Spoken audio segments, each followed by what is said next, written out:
Kthehemi pak te opozita. Si duket kjo tani? Sali Berisha vërtet që zgjedhjet janë vjedhur.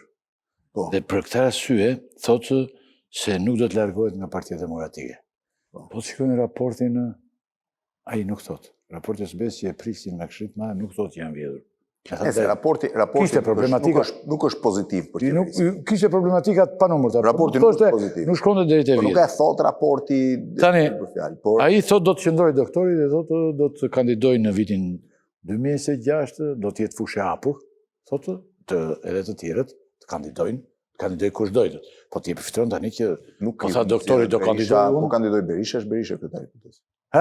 Po kandidoj Berisha, është Berisha kryetari i PD-s. Po ai thotë të vinë të tjerë. Jo, nuk shkojnë, më nuk. Gara thotë do të jetë shumë e hapur. Jo, gara e hapur është dhe normale. Berisha nuk i fiton votat se vjedh vota. Berisha fiton sepse vërtet brenda partisë është njeriu që merr më shumë vota nga gjithë tjerë.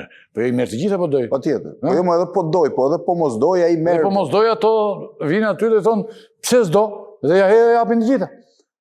Flamurit gjithta. Tani, çfarë mendon përgjithësisht për këtë? A ka nevojë opozita për rinovim apo ndoshta duhet akoma Berisha? Unë kam thënë që opozita kishte nevojë për rinovim. E kam thënë dhe më herët, edhe lista zgjedhore e Partisë Demokratike në gjykimin tim ishte gabim, edhe mënyra e funksionimit të opozitës në gjykimin tim nuk është ajo e duhura. Fakti që Ilir Ali Mehmeti apo Jorida Tabaku konfirmuan me shifra të larta në raport me njerëz që kanë pas qëndrime më militante në raport, unë mendoj që opozita duhet jetë më e hapur. Natyrisht ata kanë argumentin e tyre, thonë që në një shoqëri ku vota nuk funksionon dhe ti nuk e mat dot vetëm në votë, sepse pretendojnë që Rama i vjedh zgjedhjet, është shumë e vështirë që ti t'i vësh pasaj përgjegjësi dhe t'i thuash tjetrit. Kështu që unë mendoj që opozita duhet të kishte më e hapur. Shikoj, një lider i rëndësishëm politik para pak kohësh i Kosovës, lider goxha i rëndësishëm, tha që ekspertët që e këshillonin, ekspertët e PR-it amerikan, i kishin thënë ti nuk do bësh asnjë akuzë vet. Ti vetëm do buzëqeshësh dhe do flasësh për një jetë më të mirë. Pra ti nuk do thuash një lider i rëndësishëm politik i Kosovës. Lideri i Kosovës. I thanë ti nuk do shkosh dhe thuash që Albin Kurti ka bërë këtë, ka bërë këtë vetëm denoncim. Denoncimet le ti bëj partia rreth rrotull teje. Ti do jesh imazhi optimist i partisë. Ti duhet thuash që ne do ta bëjmë më mirë se Albin Kurti. Ne do ta kalojmë Albin Kurti në mirëqenien e qytetarëve. Pra ti duhet ngjallësh optimizëm për të nesërmen, jo të shkatrosh vetëm. Ta thotë doktori Kjefu aty. Nuk besoj se Berisha nuk e bën më këtë, sepse nuk është në stilin e Berishës, po e kam fjalën. Se doktori po tha këtë të nesërmen se shema, duhet ikën nga bota fare. Se i sto dot këto gjëra i aty. Se nuk ka rëndësi, unë po them si po lëviz. Pra e kam fjalën që opozita duhet ndërtonte një strukturë jo vetëm denoncimi, por edhe propozimi. Çfarë ndodhi me partitë e reja? Po kush ta bëj aty? Ju e pat, partitë e reja erdhën me pretendim shumë të madh, po vetëm se u kthye në kopjet PD-s, vetëm me denoncim, u reduktuan shifra të gjitha bashka si 100.000 vota. Dhe po të mendosh i këto vota, i kishte LSI-ja në zgjedhjet e kaluara, se shkoi 120.000 vota në zgjedhjet e kaluara LSI-ja. Kështu që mund të mendosh që në fundit se nuk kanë shtuar asgjë nga vota opozitare. Pse? Sepse ndoqën të njëjtin format. Formatin e denoncimit ndaj mazhorancës. Formati i denoncimit është shumë i rëndësishëm, se pa denoncim këtu do ishte Bërnami. Por nuk është format që të nxjerr fitues gjithmonë.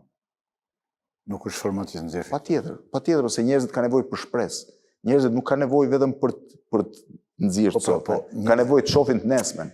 Është qenia njerëzore ylli që pretendon të ecë përpara. Ndoshta problemi aty është se për shembull foli një djalë nga këta forumi rinor. Para pak ditësh, edhe iku shetin në Amerikë. Në bati që të çlodhet atje pak se dhe mund të binte njëri orë. Se kundër partisë. Jo, për të godasur nuk godasin aty në këtë parti. Po si thua ti tani? Tash unë them kështu. Ndoshta këta njerëz nuk e bëjnë dot më vetë. Tani ylli duhet jemi të sinqert në një gjë. Jo vetëm këta njerëz. Ne kemi një Ram i cili është konsoliduar në pushtetin e vet, që i përdor të gjitha metodat e mundshme për të mbajtur dhe për ta konsoliduar pushtetin, apo jo? Po. Përdor mundësitë financiare, përdor fuqinë e pushtetit, përdor influencat në biznese, përdor influencat medie, përdor çdo gjë.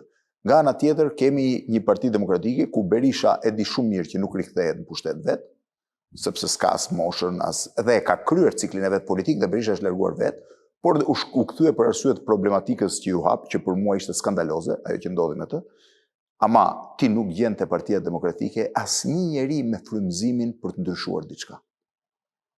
Berisha ndoshta edhe pse është ashtu, është i vetmi që jeton politikisht. Po, ja ta ka zgjedhur.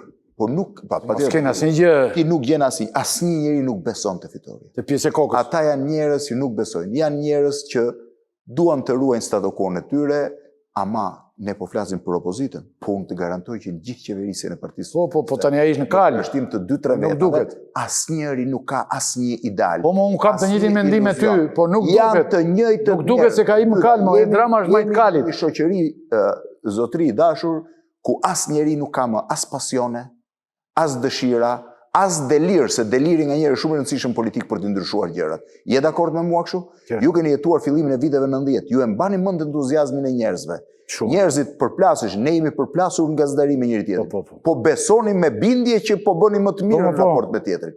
Kurse ti sot jeni shoqëri që askush nuk beson atë që bën. Pas të Teodor Kekos që shkelten mbi gjitha këto dhe na i qonte budalloqe dhe merrte rrogën në të gjitha vendet. Por unë po të garantoj që sot unë i shoh njëherë kalon te unë, njëherë kalon te Makan. Njerëzit mbasi përplasen me njëri tjetrin, sa futet pushimi, kthehen në mi. Pra, ti ke humbur sot gjën më kryesore në një gjë, besimin për një shoqëri më të mirë. Fevzi, Partia Demokratike, që të ikim nga kjo pasaj, ka vendosur që të mos sjellë, me që ti je një nga drejtuesit të shumë të rëndësishëm të emisionet shumë të rëndësishëm, ka vendosur që të mos sjellë përfaqësues saj në emisionet televizive.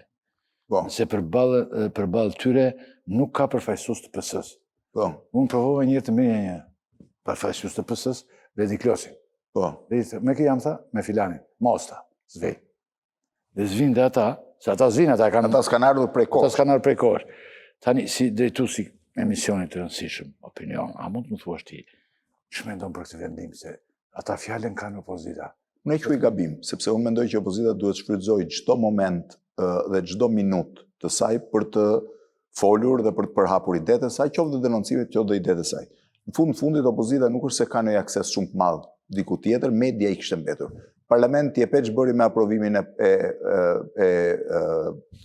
atij programit. Tha, po filluat të bërtisni, unë e mbyll dhe e mbylli.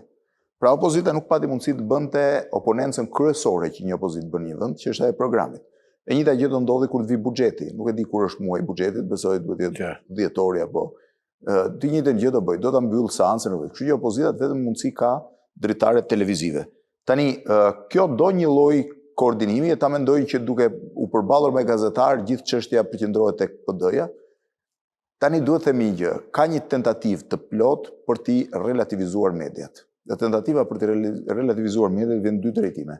Një drejtim vjen nga qeverisja vetë, Rama i tërhoqi gjithë ministrat e tij si nxjerr as me gazetarë, jo vetëm me PD-n, po as me gazetarë të përballet, sepse nuk do, thot shumë veta janë të papërgatitur, punojnë me interesa, bëjnë tjera, nuk është më historia që ka qenë. Dhe në këtë moment ti e relativizon, se ti e mbush me gazetarë, cilët jo në gjitha rastet kanë përgjegjësinë që ka një ministër apo jo.